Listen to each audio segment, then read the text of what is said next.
Hey, folks, my guest today is Cenk Sidar. He began his professional career 14 years ago. Today, he's the co-founder and CEO of Enquire, formerly Global Wonks. Enquire provides the world's leading enterprises with an AI-powered platform to leverage global subject matter expertise in real time. Follow along at enquire.ai. Cenk, you ready to take us to the top?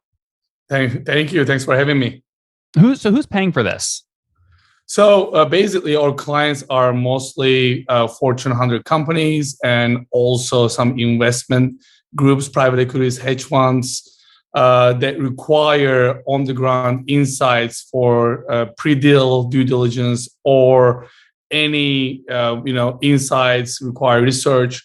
We basically work with mostly the head of portfolio managers and also like head of research for different organizations, and they engage our platform when they need outside expertise and insights.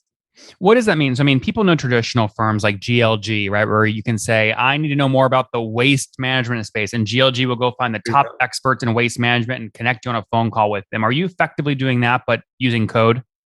So, we automated most of the process, the way we deliver insights is very different than other traditional expert networks. Basically, we have about 40,000 experts, and every single expert is searchable and transparent on our website. So basically, when clients sign on our platform, they can search any expertise and they can engage those experts on a real-time basis. And we're not really focused that much on the expert calls. We provide expert calls, we arrange expert calls for our clients, but our core product is Network Pulse. And Network Pulse is a product that you go to our platform and ask any business policy or security related question, and within minutes you get real expert insights on that question to your dashboard automatically. So most of the cases you don't even need to have 1 hour expensive expert call. You can get the insights you need within minutes through your platform. What incentivizes the experts to respond to a request from Enquire so quickly? Do you have 40,000 people on your payroll? No, basically, we have a gamification for expert compensation. Every expert that provides approved response to a question get paid somewhere between $20 to $50.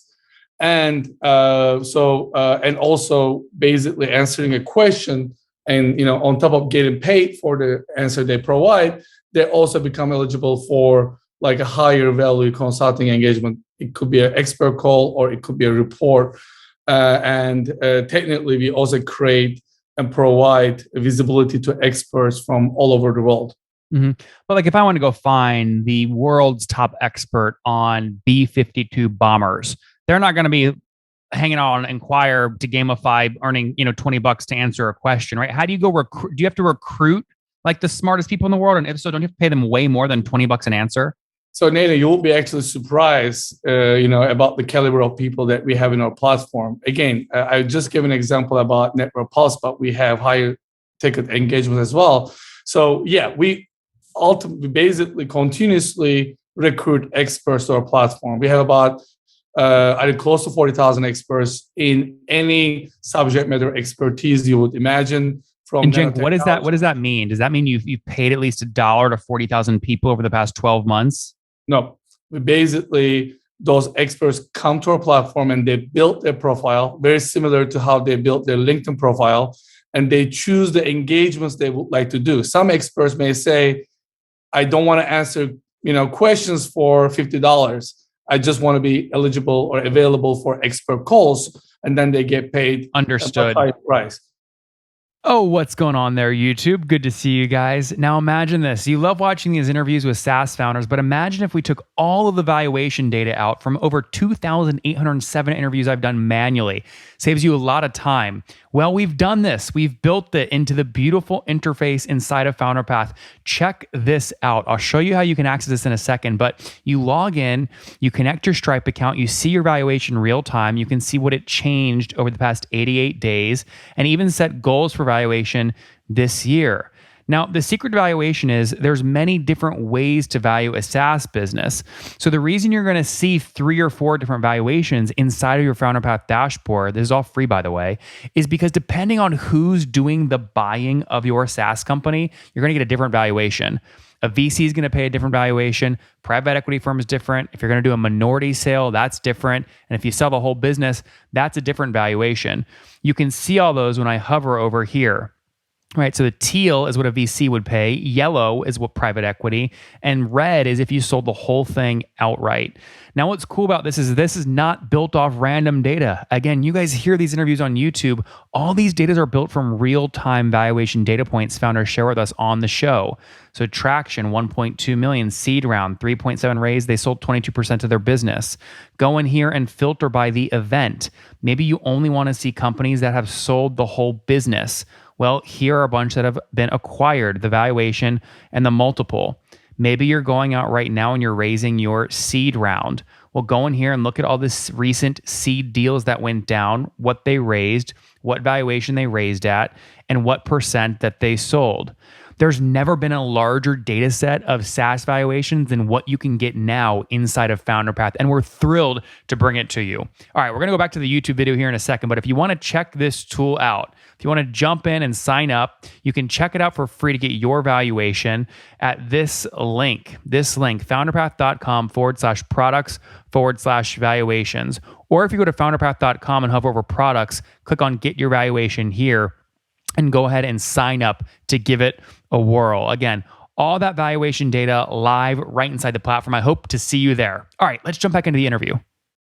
How many, though, I'm curious, though, how many did you pay at least $1 over the past 30 days? So I will say we have about like half of the experts somehow get engaged through a platform, through network pulse or call. I will say like about 15 to 20,000 people.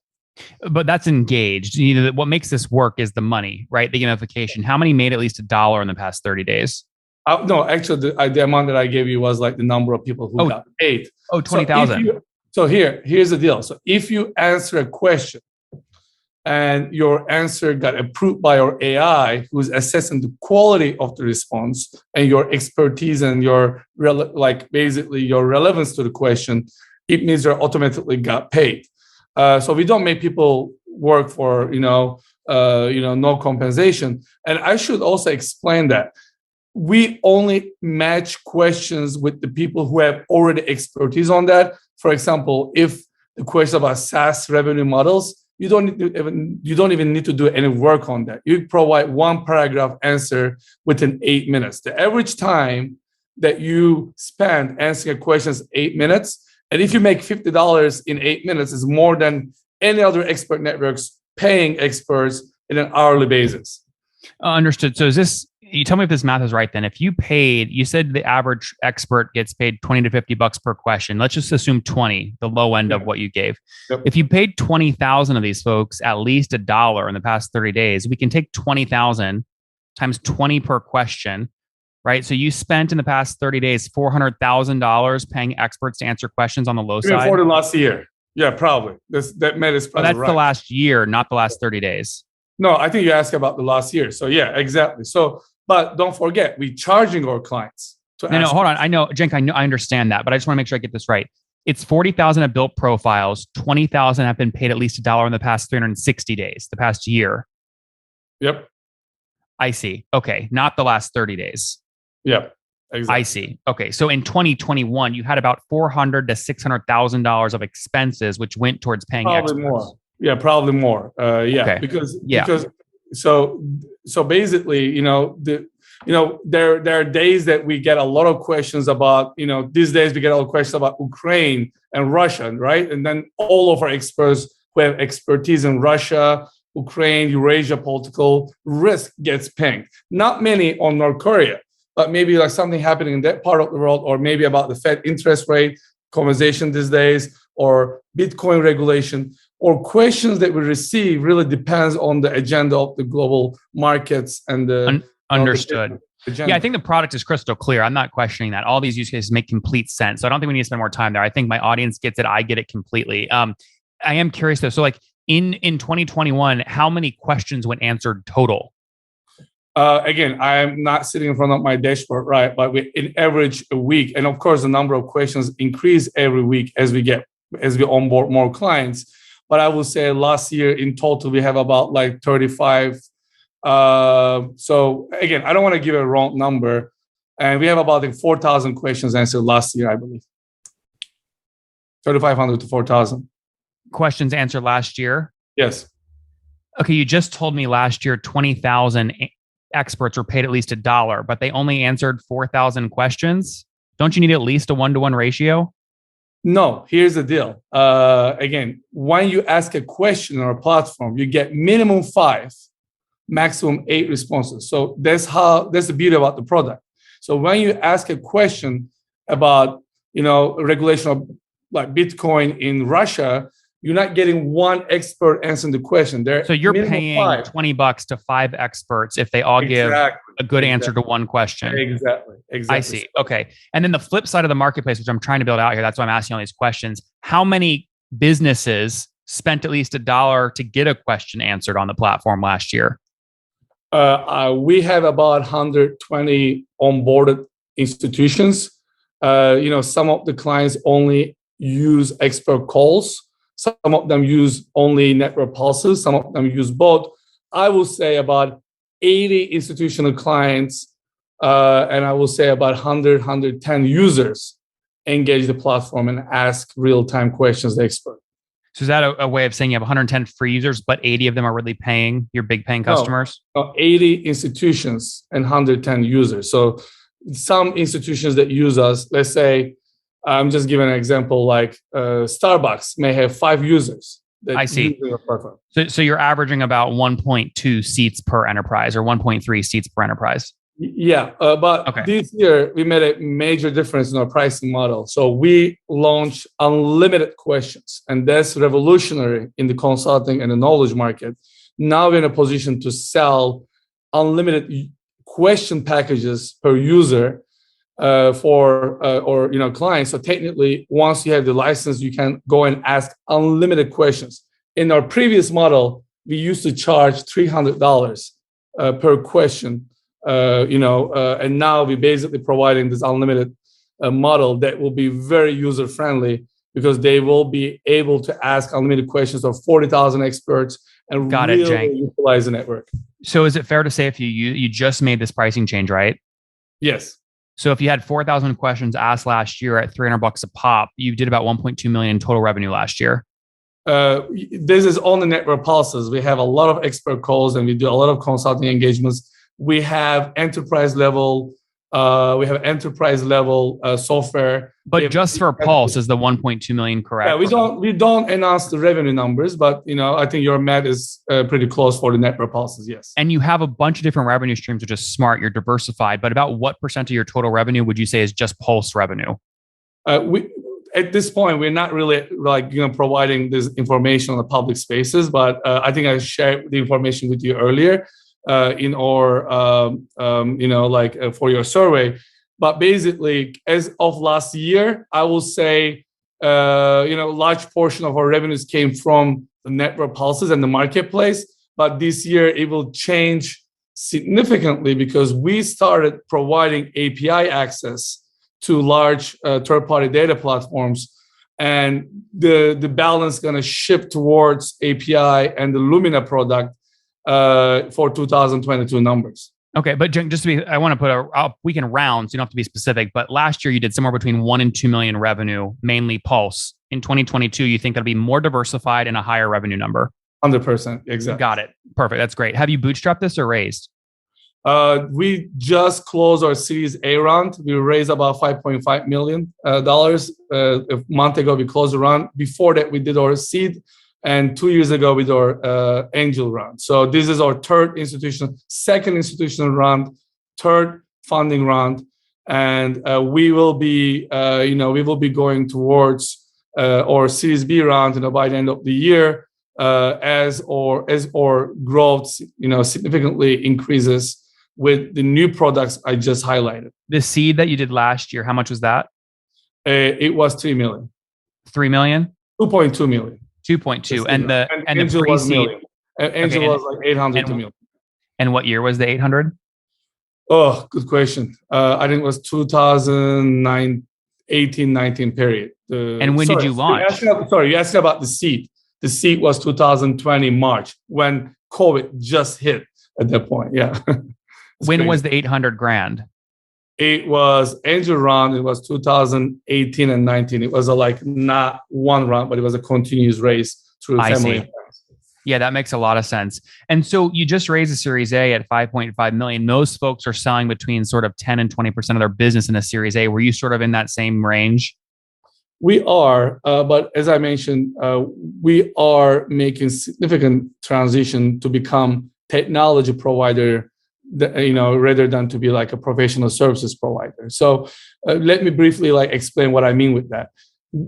Our marketplace that we just talked about, the number of questions, the number of clients that have access to, is a platform that clients can engage the experts directly. But now we basically implemented our technology to large enterprises. So we are in the process of engaging and implementing our technology to large professional services firm, so that the internal employees of these large organizations will be able to ask questions internally, and that will be pure SaaS play, and that we are very excited about it. So that puts us more in the technology provider category than the service provider.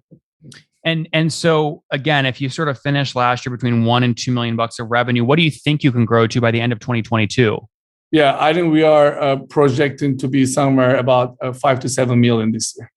Interesting. Okay, that'd be what? So you're doing like $150,000 a month right now on revenue. You think you can get that up to like 500, 600 grand?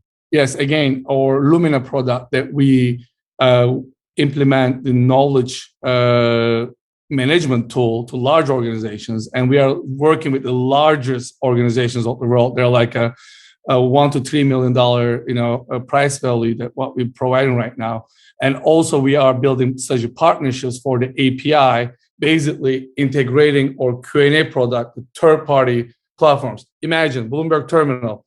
We're not working with them right now, but I'm just giving an example. You have the full access point to the platform terminal, and there will be a little slot that you will be able to ask a question. On the front end, you see Bloomberg or Dow Jones. But on the back end, you're basically reaching out to our expert network and get real-time content from our experts. I just gave the Bloomberg example, but there are 10 plus platforms that size.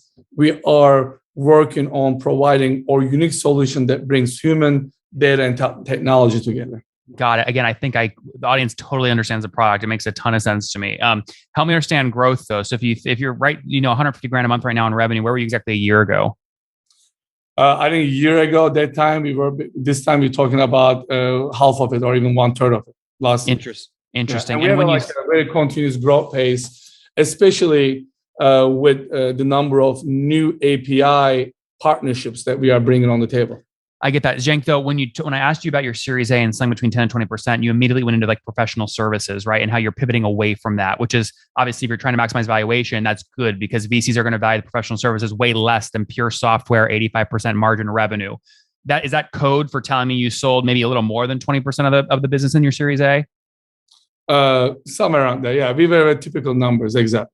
More than 20% wouldn't be typical Series A for a SaaS company because your margin profile, it sounds like, is a little bit worse, but you're going to improve that over time. I guess the reason I'm asking you is why do you need 5.5 million? It's very dilutive for you as the founder. Here's the deal, because we invest heavily in technology, and that's in line with our vision moving from marketplace to technology provider. We invest a lot in data science, how we can automate and provide more scalable opportunities. For example, in the early days, we were able to run maybe 10 to 25 questions a day because we had to have a human eye looking at every response and checking the quality of the response and releasing to the client dashboard, right? So we were able to automate that with AI. So every response that provided by the experts is automatically in real time assessed by our AI, so that if the quality is lower than our threshold, we don't project that response to the client dashboard. So by implementing this AI, we can increase the number of questions we can run on the platform internally or externally for our clients. And Cenk, how many people are full-time today? So we have about 35 people full time. How many are engineers? 1/3 of them are technology people. Okay, so call it 12. And when did you launch? Is a tricky question because we launched the company in 2017, but the first 2 years were really building the supply side of the company, right? Building the platform with bringing experts to the platform, trying the product with like a smaller number of experts and clients. Understood. So last 2 years, since we raised our seed round, we have much more like structured, growth and got it. Cenk, we're out of time here, so we got to wrap up. Rapid fire questions here. 1-word answers if you can. Number 1, favorite business book. I like the Lean, the Eric Lean Startup. Number 2, is there a CEO you're following or studying? Good question. I always am like Jeff Bezos. Number 3, what's your favorite online tool for building Enquire? I love Salesforce. Number 3 or 4, what's your how many hours of sleep do you get every night? Probably like 6. And situation, married, single, kids? I'm actually single, divorced, 2 kids. 2 kiddos, and how old are you, Cenk? I'm 39, and the kids are 7 and 9. Wow. Okay. Last question. Something you wish you knew when you were 20. Starting a business is extremely rewarding, but also super stressful because I built other businesses in the past. Guys, there you have it. Launched in 2017, Enquire.ai is helping 80 enterprise accounts with 120 seats get big questions answered via their network of 40,000 experts. Those experts, 20,000 of them made at least $1 last year on the platform. They spent between $400 and $600 last year paying out those experts and generated about $1 to $2 million in revenue from these customers asking these big questions. They're now moving more to a pure SaaS play, looking to scale up to $6 or $7 million in revenue this year. Just closed a Series A, 5.5 million, selling about, call it 20% of the business as Cenk looks to scale. Cenk, thanks for taking us to the top. Thank you, Nathan. I really enjoyed it. Thank you very much. One more thing before you go. We have a brand new show every Thursday at 1 p.m. Central. It's called Shark Tank for SaaS. We call it Deal or Bust. One founder comes on, 3 hungry buyers, they try and do a deal live, and the founder shares back-end dashboards, their expenses, their revenue, ARPU, CAC, LTV, you name it, they share it. And the buyers try and make a deal live. It is fun to watch every Thursday, 1 p.m. Central. Additionally, remember, these recorded founder interviews go live. We release them here on YouTube every day at 2 p.m. Central. To make sure you don't miss any of that, make sure you click the subscribe button below here on YouTube, the big red button, and then click the little bell notification to make sure you get notifications when we do go live. I wouldn't want you to miss breaking news in the SaaS world, whether it's an acquisition, a big fundraise, a big sale, a big profitability statement, or something else. I don't want you to miss it. Additionally, if you want to take this conversation deeper and further, we have by far the largest private Slack community for B2B SaaS founders. You want to get in there. We've probably talked about your tool if you're running a company or your firm if you're investing. You can go in there and quickly search and see what people are saying. Sign up for that at nathanlatka.com/Slack. In the meantime, I'm hanging out with you here on YouTube. I'll be in the comments for the next 30 minutes. Feel free to let me know what you thought about this episode. And if you enjoyed it, click the thumbs up. We get a lot of haters that are mad at how aggressive I am on these shows, but I do it so that we can all learn. We have to counter those people. We got to push them away. Click the thumbs up below to counter them and know that I appreciate your guys' support. All right, I'll be in the comments. See ya.